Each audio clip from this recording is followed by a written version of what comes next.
अस्सलाम वालेकुम दोस्तों, कैसे हो? उम्मीद है कि सब खैरियत से होंगे।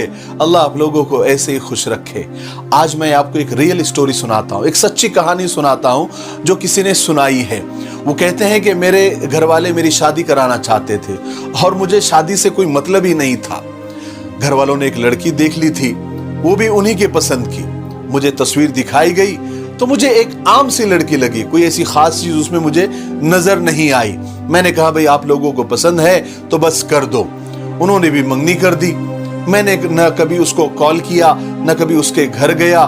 मुझे ये सब चीजों की फिक्र ही नहीं थी। मैं अपनी जिंदगी में मस्त था, खुश था, अच्छा कमा लेता था, अच्छा काम था, मेरा अपना फ्लैट था, बाहर से खाना खा लेता, कभी घर पे खा लेता, कभी वहां सो जाता, कभी यहाँ सो जाता। जिंदगी बस अच्छे से गुजर रही थी।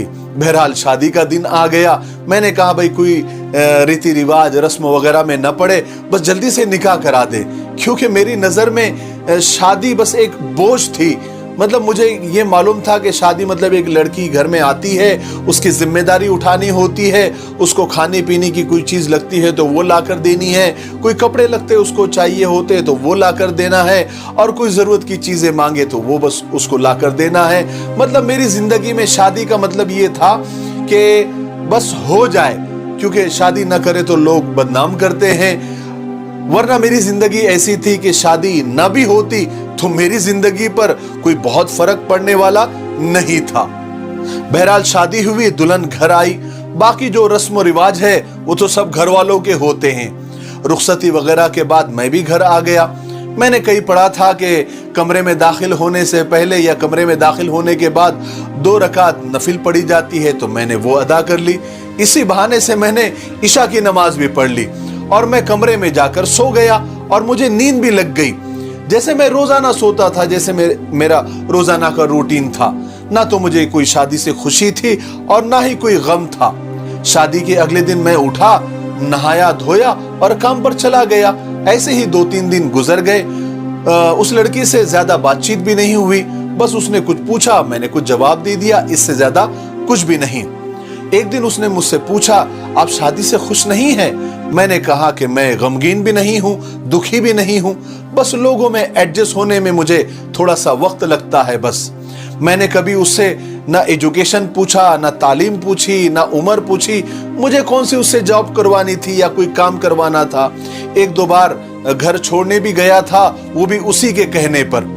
और न कभी मैंने उसको पर्दा करने के लिए कहा, ना हिजाब करने के लिए कहा। उसको अच्छा लगेगा तो वो करेगी। मतलब उसकी जिंदगी में मेरा कोई अमल दखल था ही नहीं। वो लड़की भी सोचने पर मजबूर हो गई थी कि ये बंदा आखिर है क्या चीज, ये कौन सी मखलूक है। बहरहाल एक दिन मैं सोया हुआ था। उसने मेरा पैर का अंगूठा बड़े प्यार से पकड़कर हिलाया और मुझसे कहा कि ए जी उठ जाइए, फजर का वक्त हो गया है, नमाज पढ़ लीजिए। खैर मैंने उससे कुछ नहीं कहा।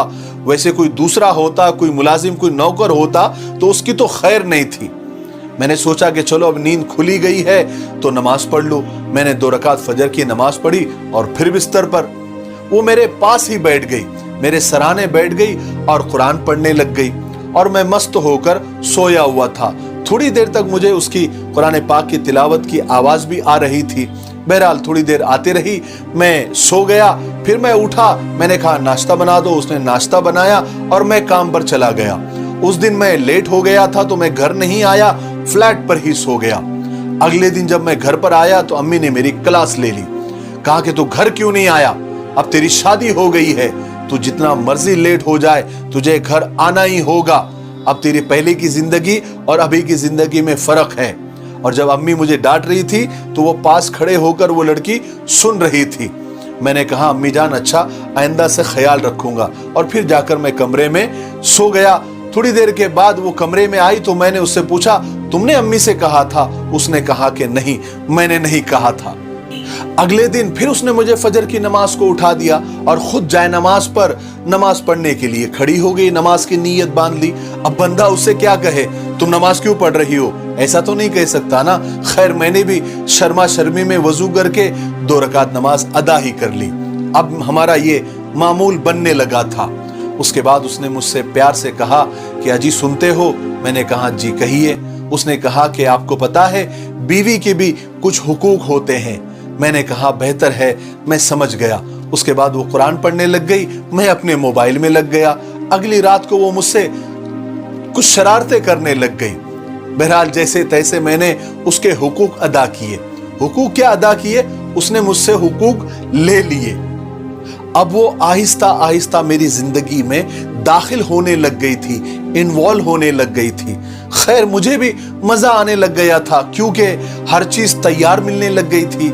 कपड़े प्रेस होने लग गए थे, जूते अपनी जगह पर मिलने लग गए थे। यानी कोई भी चीज कहीं भी फेंक दो, कहीं भी उतार दो, थोड़ी देर के बाद वो अपनी जगह पर तरतीब पर नजर आने लग गई थी। और मैं अभी नमाज भी पढ़ने लग गया था। मतलब जिंदगी अब बेहतर होने लग गई थी और हम भी एक दूसरे में घुलने मिलने लग गए थे। उसने कुरान पढ़ना हो तो मेरा सर उसकी गोद में होता था या उसके जानों पर होता था, और उसकी आवाज भी बहुत प्यारी थी। अक्सर मैं सो भी जाता था और जब तक वो मैं खुद ना उठता वो भी मुझे जगाती नहीं थी, कुरान पढ़ती रहती थी।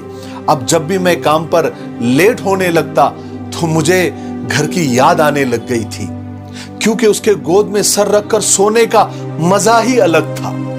एक दिन घर से काम पर जाते वक्त किसी बहाने से मैंने उसे आवाज दी और बड़े प्यार से उसका माथा चूम लिया। शाम को जब घर आया तो घर का रंग रूप ही बदला हुआ था। मैंने इतनी खुशबंदी और इतनी खुश औरत कभी नहीं देखी थी। मैंने सोचा ये काम तो बड़ा ही सस्ता है।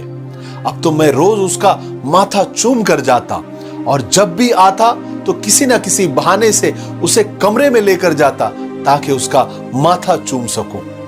नरम लहजा, कमाल की गुफ्तगू, कमाल की मोहब्बत, पसंद के खाने, सुकून की नींद, मानो जिंदगी मुकम्मल हो गई थी। मैं सोचने लगा कि जिंदगी में लोग कैसे दाखिल हो जाते हैं और आप पर हुक्मरानी करने लगते हैं। क्या जुर्रत है आपकी कि जो आप इनकार कर सके या उनकी सल्तनत से बाहर निकल सके। कई बार तो कलेजा निकालकर देने को दिल किया उस लड़की को। खामोश मोहब्बत भी बहुत प्यारी होती है। मोहब्बत अल्फाज की नहीं, एहसास की होती है। मोहब्बत का ताल्लुक इज्जत से है, केयरिंग से है, ख्याल रखने से है। किसी से दिल लग जाने को मोहब्बत नहीं कहते। किसी के बिना दिल न लगे उसे मोहब्बत कहते हैं। किसी को फूल देना मोहब्बत नहीं है, किसी को फूल की तरह रखना मोहब्बत होती है। मुझे उम्मीद है कि इस सच्ची कहानी से हमें बहुत कुछ सीखने को मिला होगा। मेरे लिए, पूरी इंसानियत के लिए और पूरी उम्मत के लिए खैर की दुआ करते रहे। अस्सलामु अलैकुम व रहमतुल्लाहि व बरकातुहू।